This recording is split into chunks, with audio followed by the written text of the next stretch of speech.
It was just after 11:40 p.m. when the call came in. A quiet suburban street.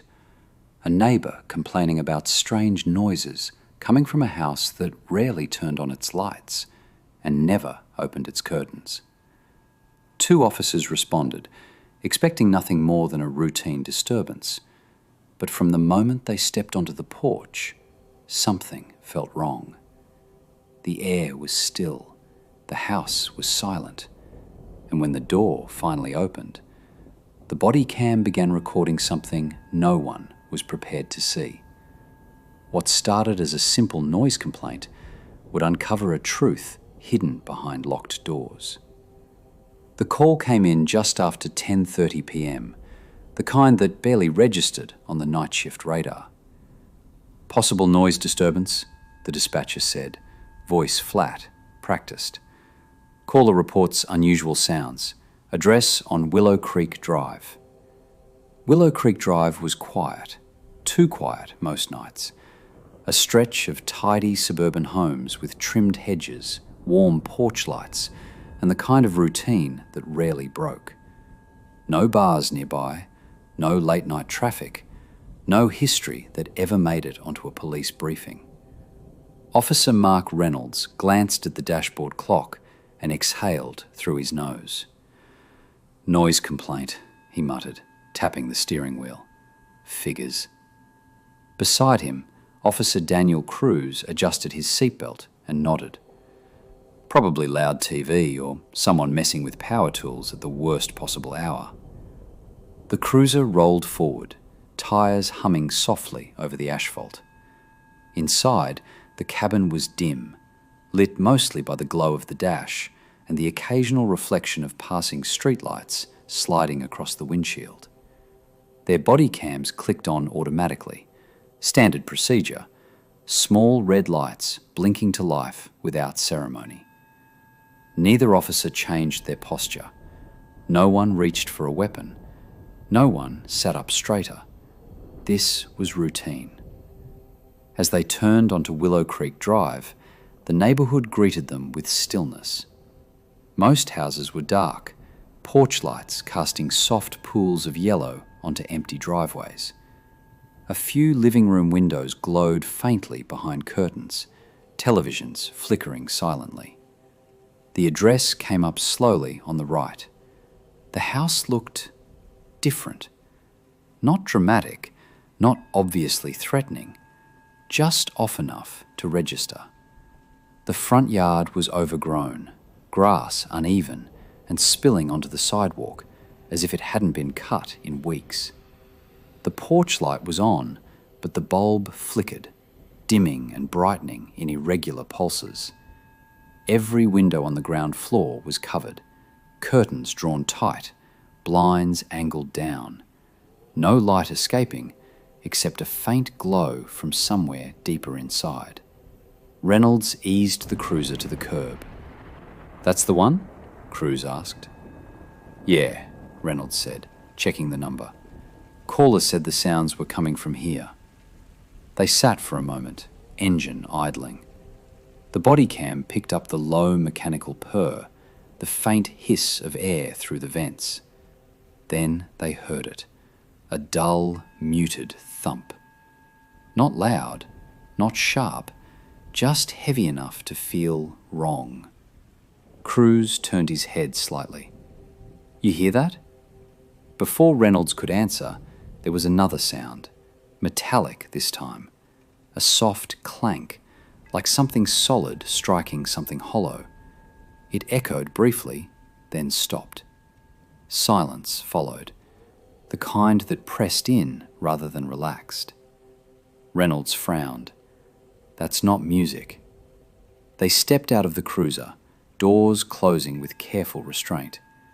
The street seemed to absorb the sound, returning to its hush almost immediately. Somewhere down the block, a porch light clicked off. As they approached the house, the air changed. There was a smell, faint but noticeable. Not garbage, not sewage, something stale, heavy, lingering just beneath the surface, like a room that hadn't been aired out in a long time. Reynolds reached the porch and knocked. Once. Firm. Professional. They waited. Nothing. He knocked again, louder this time. "Police department." From inside, movement stirred. Footsteps, slow, uneven. The officers exchanged a glance. The Bodycam caught Cruz shifting his weight, hand brushing his belt, more out of habit than alarm. The door didn't open right away. When it finally did, it cracked inward just a few inches. A man stood behind it, partially obscured by shadow, middle-aged, thin. His eyes darted briefly toward the officers, then flicked past them, scanning the street. "Evening," Reynolds said. "We received a call about a noise disturbance." The man hesitated. Too long. Then he smiled, but it didn't reach his eyes. "Noise?" he said. "I don't know what noise you mean." As he spoke, the door opened a little wider. The smell intensified. Cruz leaned slightly, trying to see inside.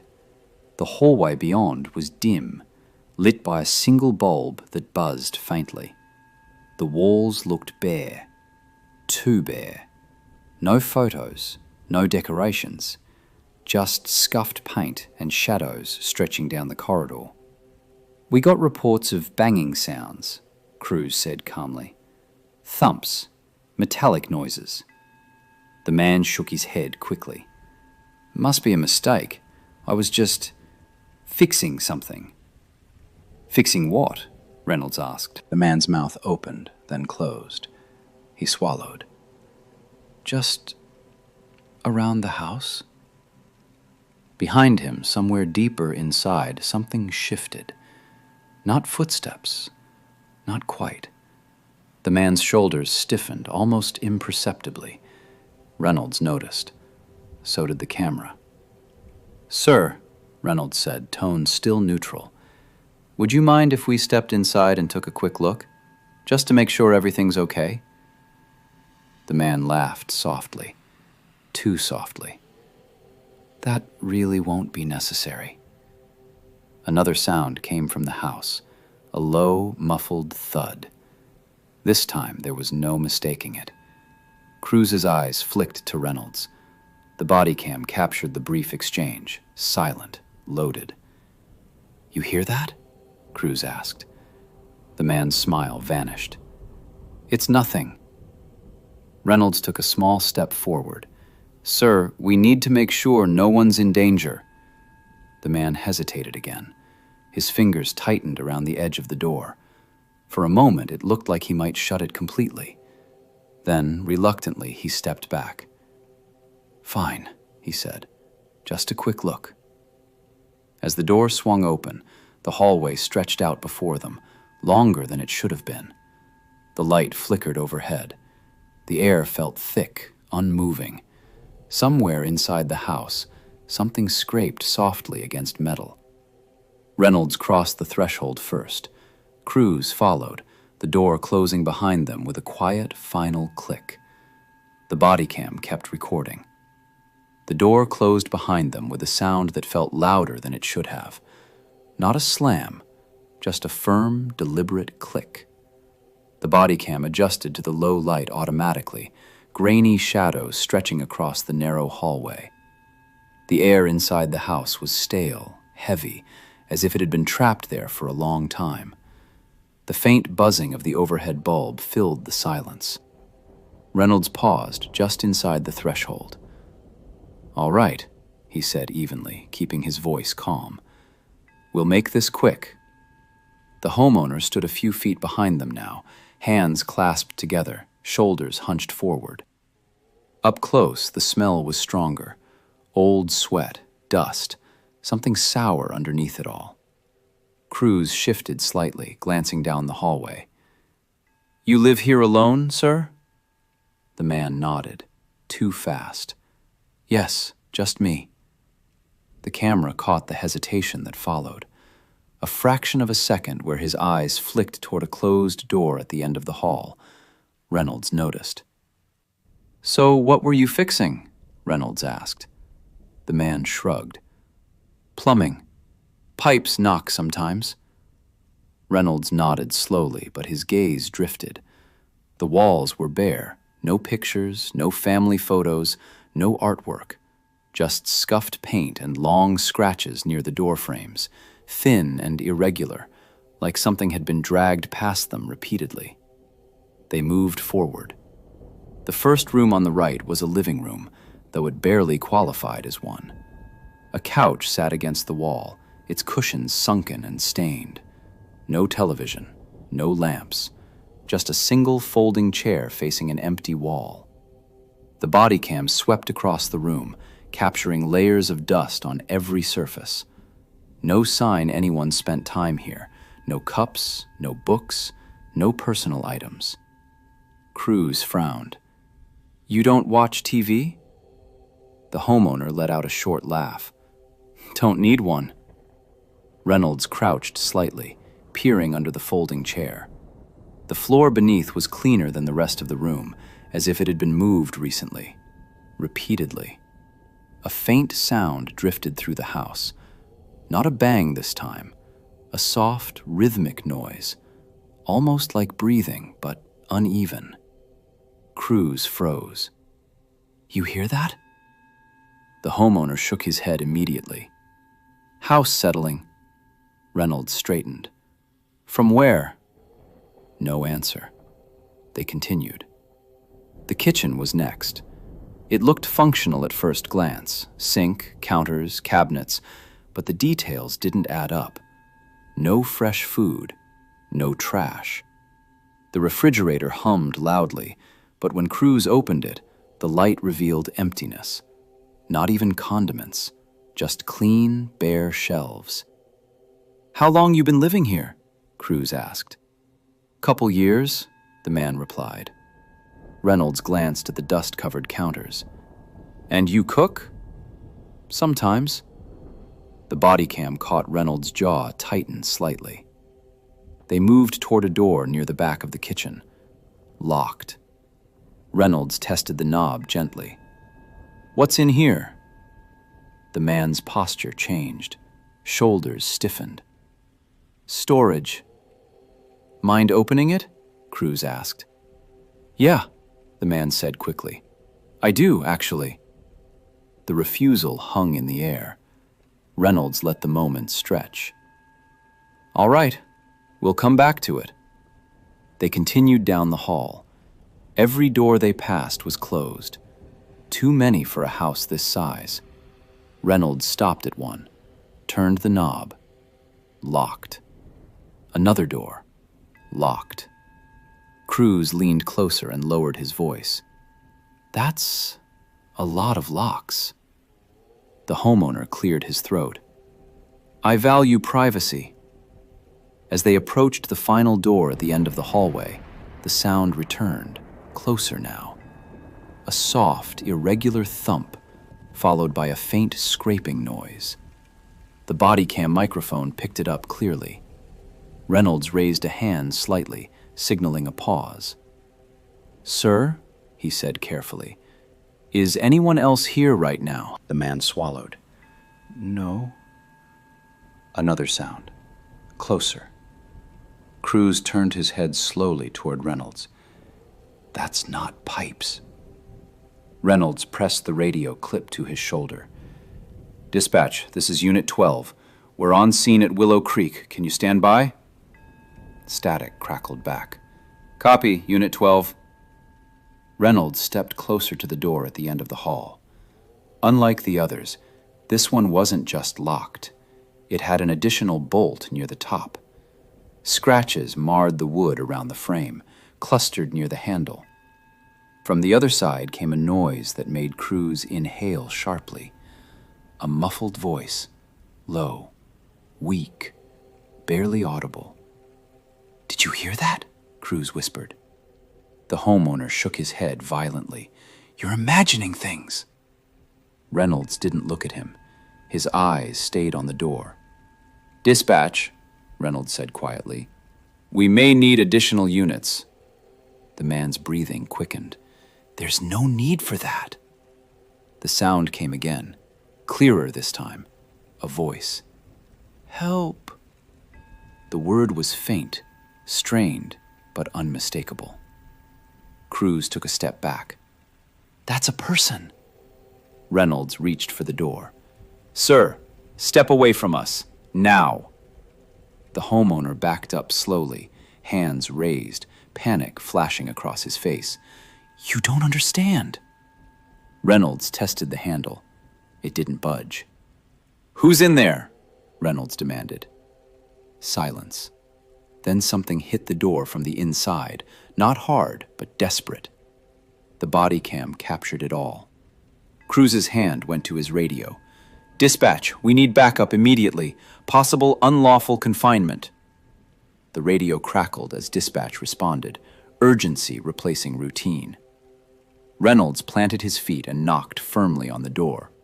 "Police, if you can hear me, stay calm." From the other side came a sound that made the hallway feel smaller. A sob. Reynolds looked at Cruz. "This isn't a noise complaint anymore," Cruz said quietly. Reynolds nodded once. "Dispatch," he said, voice steady but tight. "Confirm units en route." The camera held on the locked door. Something moved behind it, and then the handle began to turn.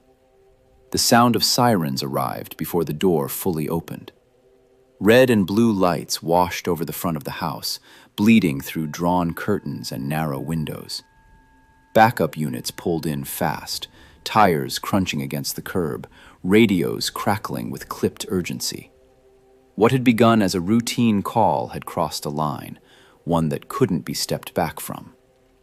Inside the hallway, Reynolds and Cruz stood their ground. "Police!" Reynolds called again, voice firm but controlled. "If you can hear me, step back from the door." The handle stopped turning. A moment passed, then another. When the door finally opened, it did so only a few inches, enough for a hand to appear, thin and trembling. Cruz moved immediately, guiding the person out carefully, speaking in low, reassuring tones. The homeowner was secured without resistance.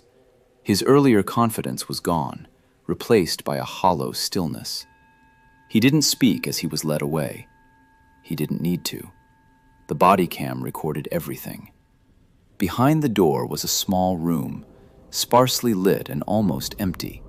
No furniture, no decorations, just the bare essentials of survival and evidence that someone had been kept there, hidden from the outside world.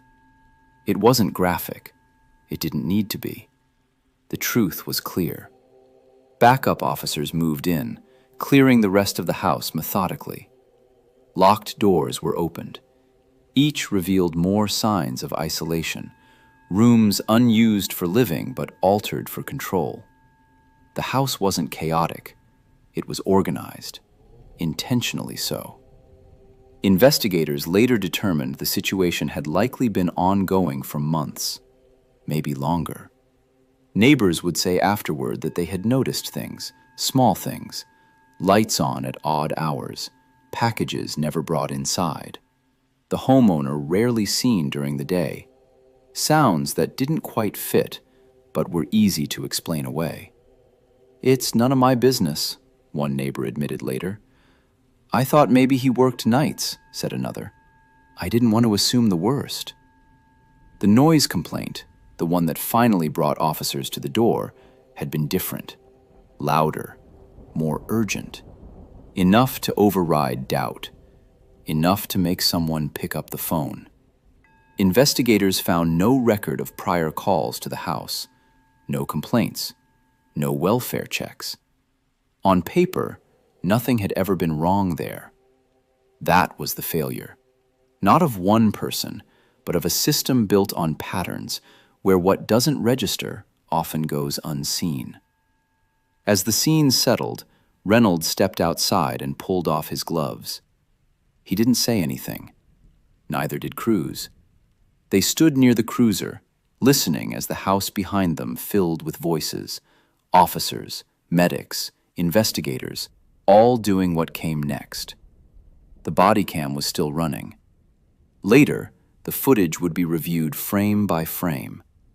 The moment the officers paused in the hallway, the hesitation at the locked door, the sound, faint but unmistakable, that changed everything. In court, the video would speak when words fell short. It showed procedure. It showed instinct. It showed how close the situation came to remaining hidden. The homeowner would face charges that reflected not just what he had done, but how deliberately he had hidden it behind normalcy. A quiet street, a closed door, a house that blended in. The rescued individual would begin a long process of recovery, physical, emotional, and psychological. Details were kept private, out of respect. Not everything needed to be public to be understood. What mattered was this: someone had been found. In the days that followed, Willow Creek Drive returned to its routine. Lawns were trimmed, cars came and went. But something had shifted. Neighbors spoke more often. Porch lights stayed on a little longer. People listened more closely. For Reynolds and Cruz, the call stayed with them, not because it was the worst thing they'd ever seen, but because it was so easy to miss. A noise complaint, a routine knock, a choice to step inside instead of walking away. The body cam didn't dramatize what happened. It didn't need to. It simply recorded the truth as it unfolded, quietly, steadily, without judgment. And in doing so, it became the difference between silence and discovery. Because sometimes the most disturbing things aren't hidden behind violence or chaos. They're hidden behind closed doors, on quiet streets, in houses that look just like every other one. And all it takes to uncover them is someone willing to listen when something doesn't sound right.